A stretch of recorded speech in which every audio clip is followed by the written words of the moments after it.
Hello friends, good morning. अर्थशास्त्र, economics याच्यामधली छोटीशी update. तुमच्याकडे कधी तुमचं नातेवाईक आलेत का की बाबा हे कॅश रक्कम घ्या, मला तुमच्या अकाउंटवरनं माझ्या या अकाउंटला पैसे पाठवा, अकाउंटवरनं पाठवा, गुगल पेनी पाठवा, फोनपेनी पाठवा, असा काही तुम्हाला अनुभव आहे का? आता जरी अनुभव नसला तर सावध व्हा.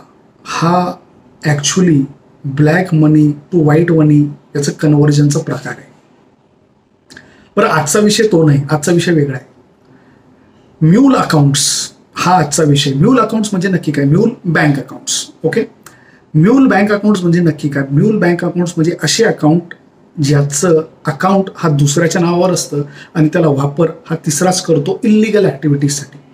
कुठंतरी मनी लॉन्ड्रिंग किंवा टेररिझम फायनान्सिंगसाठी असे अकाउंट्स खूप मोठ्या पद्धतीने वापरले जातात.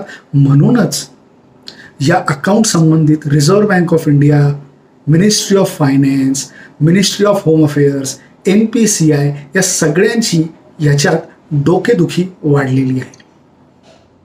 होतं नक्की काय?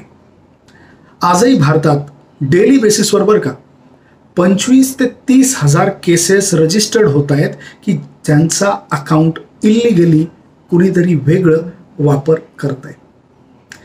हे कसं शक्य आहे? शक्य आहे, होत आहे.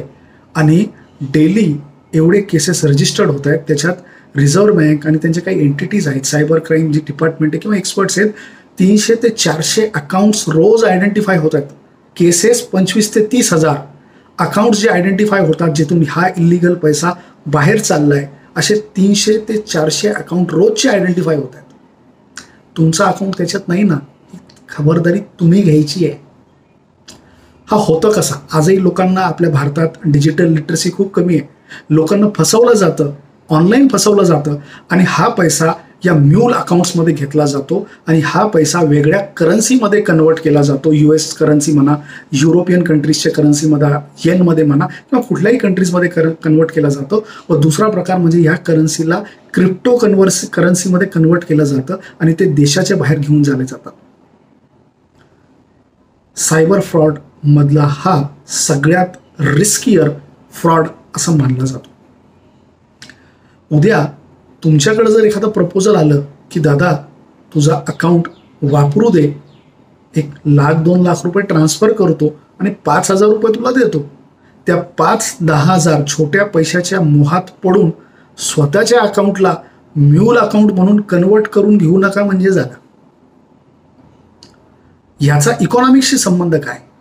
इकॉनॉमिक्सशी संबंध याचा असा आहे की हा पैसा इल्लिगली टेररिझम फायनान्सला सपोर्ट करतो किंवा illegal traffic, human trafficking, drugs या सगळ्या गोष्टींसाठी हा पैसा इल्लिगली वापरला जाऊ शकतो आणि तो वापरला जातो.